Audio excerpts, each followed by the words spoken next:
Empire of Silence, Book 1 in the Sun Eater series by Christopher Ruocchio has been getting a lot of love and hype over the last few years. Currently, at the time of recording this video, it has around a 4.01 star rating average with over 33,000 ratings and over 4,000 reviews, which is quite impressive. It's a blending of space opera and epic fantasy, which is just an intriguing genre on its own. And personally, I purchased this hardcover a while back, intending to start it because of all the love and hype, but that has been a trap for me in the past, so I decided to give it a little time before diving in, and ultimately what pulled me into it when it has was a buddy read hosted by my wonderful friend Tori Tekken over at Tori Talks. If you have not checked out her channel, please go check that out. Consider subscribing, checking out her videos, or one of her books. But that being put aside, I still had a little bit of hesitation going in. Would it live up to the hype? Would it live up to everything I've heard about? And I've learned in my years of doing Booktube that hype can be dangerous in terms of setting expectations before going into a book, which might ultimately lead to disappointment and, well, we all know what happens from there. But like I said, I did end up diving into this book through the buddy read Tori was hosting over on her Patreon, I believe. Now, I want to talk about my thoughts on this because I have thoughts. I don't know, I can't particularly say that they're mixed, but I have thoughts on it. And I'm going to do my best today to break them down as spoiler-free as possible. But I do want to delve into a couple of specifics without getting spoilery.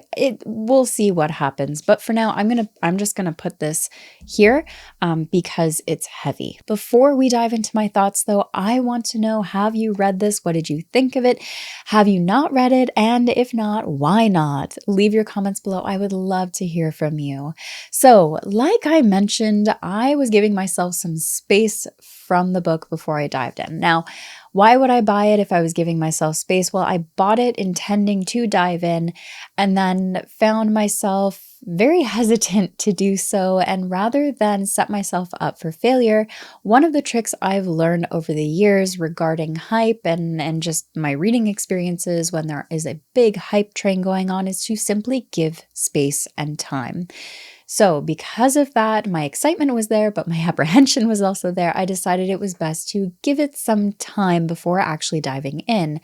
And like I said, I did this as part of a buddy read hosted by Tori Talks over on her Patreon. And I knew that the people participating in this were people that I have loved reading books with in past, and it might actually help my enjoyment of it overall, being able to discuss it with people who were, one, already reading it and passionate about it, or two, knowing that I could share my thoughts freely without any judgment, hopefully. Jokes aside, it was actually a huge motivator to be able to pick up this series knowing that I could share my thoughts freely in the buddy read because it was friends that were taking part that I've known and talked to for years about our reading experiences. So I knew going in that would be a huge help. And like I said, I've been set up for failure in the past where I've read these really hyped books only to be largely disappointed, and I was worried that might happen with this as well, hence my hesitance. But I am happy to report that that has not been the case for Empire of Silence, mostly, and we're going to dive into that. First, let's dive into the story. It opens up with an introduction from Hrien, the main character, who it's actually his future self. So this is a story that is told in retrospective first person, I believe, or memoir style is the terms that are typically attributed with that type of storytelling. My immediate impression of that was this is ominous, and I am intrigued.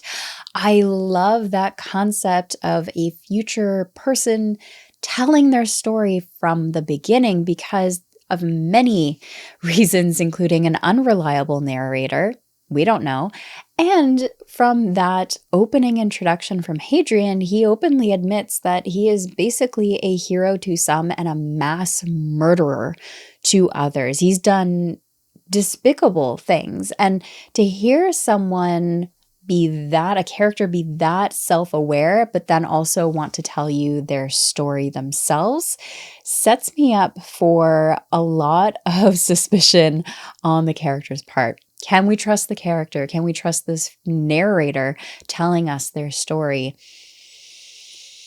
I don't know, but I really want to find out. So that was a big motivator going throughout this entire book, because I did run into an area that was a bit of a hurdle for me, and we'll get there.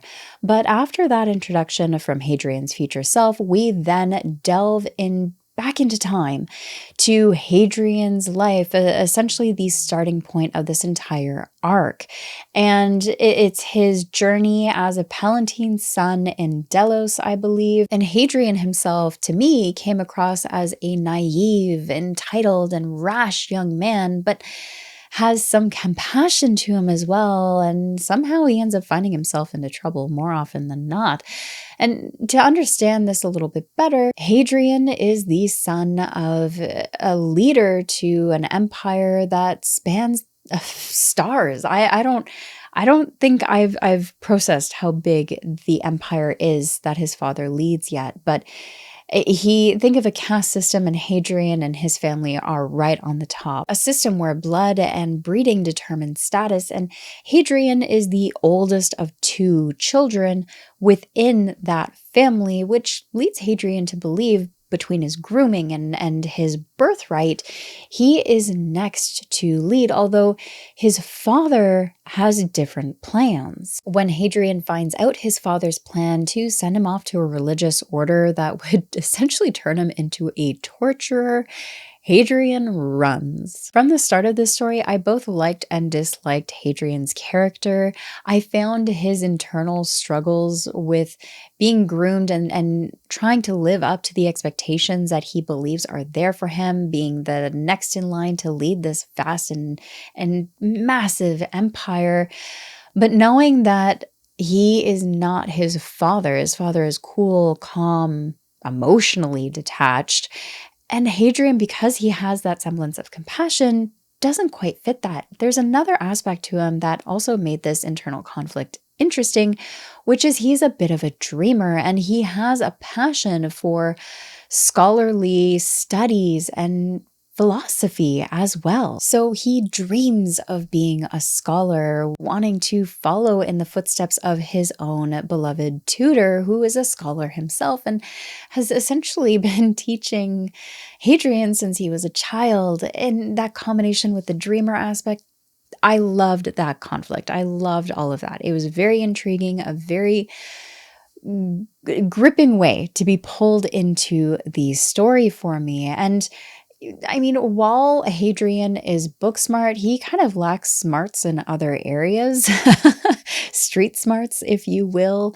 And because of that, he makes rash choices. He delves into melodrama, and he is just not thinking situations through when certain circumstances arise. Because of that, he reacts impulsively, and he, to me, fits the bill of a well laid out young adult, early 20s, who is pushing boundaries, has been in the constraint of his parents for his entire life, and is now trying to grasp at something grander, especially knowing what his father's plans are for him. He pushes boundaries and is trying to find some semblance of control within his own life. So while I disliked him, he was 100% believable to me in that regard. He's a little prince who's never stepped outside of his palace and never seen the grander world for what it is, has always been under his father's thumb, and is pushing back against that. To me, when an author can sway my emotions one way or another, disliking, liking, hating, and loving a character without breaking the character's integrity for the sake of plot or shock value, that is an absolute win for me. And because of Hadrian's passions, we also get a lot of philosophy in this, which I actually really appreciated.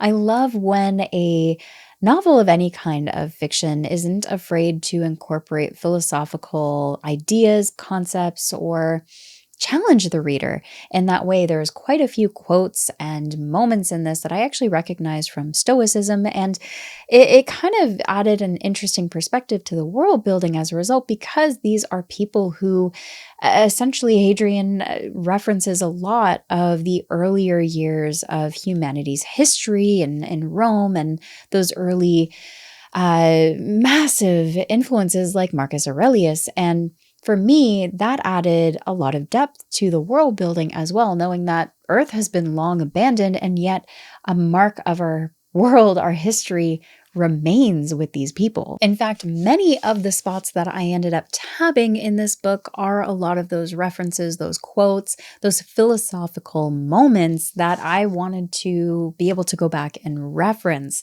And some of them are relating to the characters' arcs or developments. So it was moments that I felt were well done, well written in terms of the influence it had on the character, for good or bad. Now, I mentioned that there is a religious order in this story, and personally, I found that part fascinating. It starts off as a trickle in the beginning, and more as you read, you learn more about it and its impacts on the planets.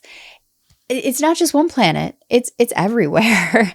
And their impacts on the people are all different on every planet. Their cultures are a little bit different. You have all these different influences, with the common denominator being humanity itself. So seeing a religious order go that far and influence that many people in the ways that it did was really fascinating for me. You also get moments of humanity's interactions with alien life, and even archaeological moments on planets, delving into the mysteries of the universe, which, again, when I'm reading sci-fi and you have all of the potential across this vast universe, I love that authors are willing to delve into that.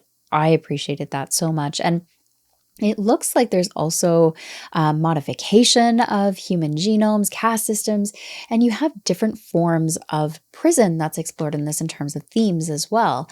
What a paradise might be to one person can be considered a prison to another. And I do think that across this entire book, those themes were well explored. I also can't forget to mention the action in this, because there is action in this. It's a slow burn book. Yes, but there is still action in it. There are plenty of moments that raise the stakes, and Hadrian himself as a character is a rather accomplished fighter, and there are plenty of great scenes in here, fighting scenes as a result of that throughout the book, incorporating those sci-fi elements and gladiator elements as well. So I really enjoyed the first and third part of the, if we're breaking this down into thirds, I really enjoyed the first and third section of this book. But there was a section in the middle, around 100 pages or so, that didn't quite hit the same as the beginning did. And it took me a while to try and put the words to it, because, and it nagged at me. I couldn't quite find the words at the time, but sitting with it, I think I figured out what bugged me about those 100 pages. And you can see, I hope you can see or tell, within the pages that I tabbed here, there's a little section in the middle that has no tabs in it. And that's the section that just didn't quite hit the same, unfortunately. Ultimately, I think what it was is that, to me, that section, those 100 pages or so, felt a bit like an author's playground, where they're taking their character, presenting them all kinds of side cast characters, trying to build relationships, see what happens, throwing in circumstances to see how the character reacts, and then building the plot from there. And rather than breaking it down a little bit more cleanly, they're playing with the character to figure out what should happen next. And that's definitely not a bad thing, but because of that, and then I know there are time jumps in that section as well. If you've read the book and you're yelling at me on the other screen, I know. But because of that combination, and it also including some pacing differences in terms of the scenes that we're seeing, the events that are happening, and you also have those moments that with the relationships, just I lost investment in that section. I lost the investment that was built up in the first third of the book.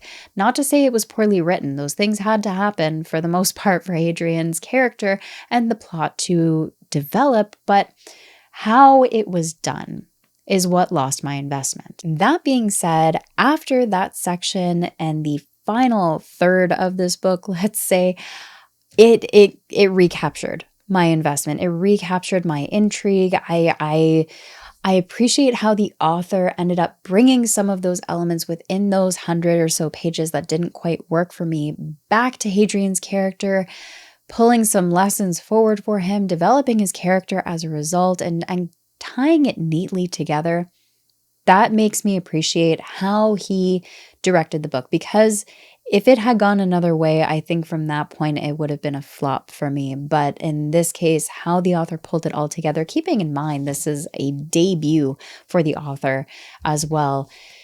Because of that, I think it ended up pulling it together really nicely for me. You also have such a crazy large world where political conflicts and dynamics between species are just captivating, and those kind of things intrigued me as well. So while those 100 pages did slow me down a little bit in terms of my reading pace, I finally got pulled back into it and was able to finish off the book intrigued and wanting to read book 2. The ending was also fascinating to me here. It delves into Hadrian's character in a way I wasn't expecting, and the part of me that loves lore and world building, I'm very excited. So, does Empire of Silence live up to the hype?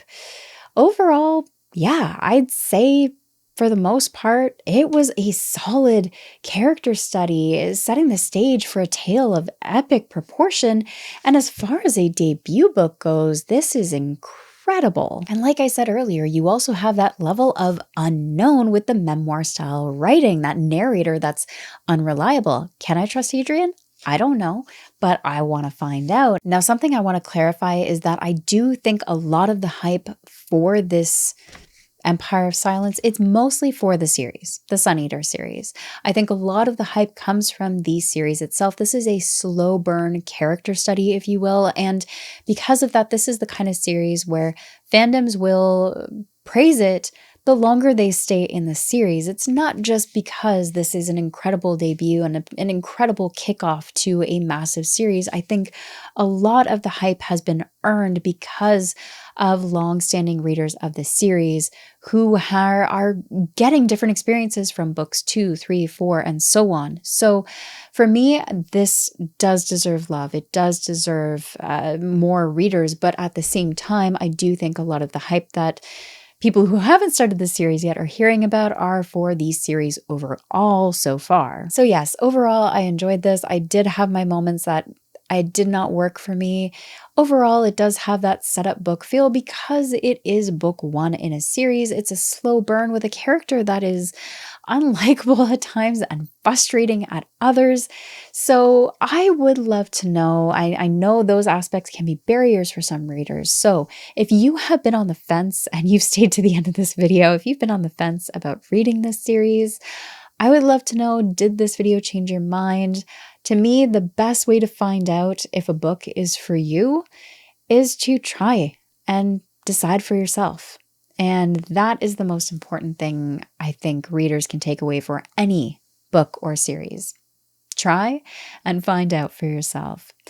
If you have read this, please leave your thoughts below. I'm a little worried because fandoms do scare me a little bit, but I would love to know your thoughts on the series so far, on what to expect for Howling Dark for myself. I am excited. So thank you so much, everyone, for staying with me through this video, for watching. As always, take care of yourselves.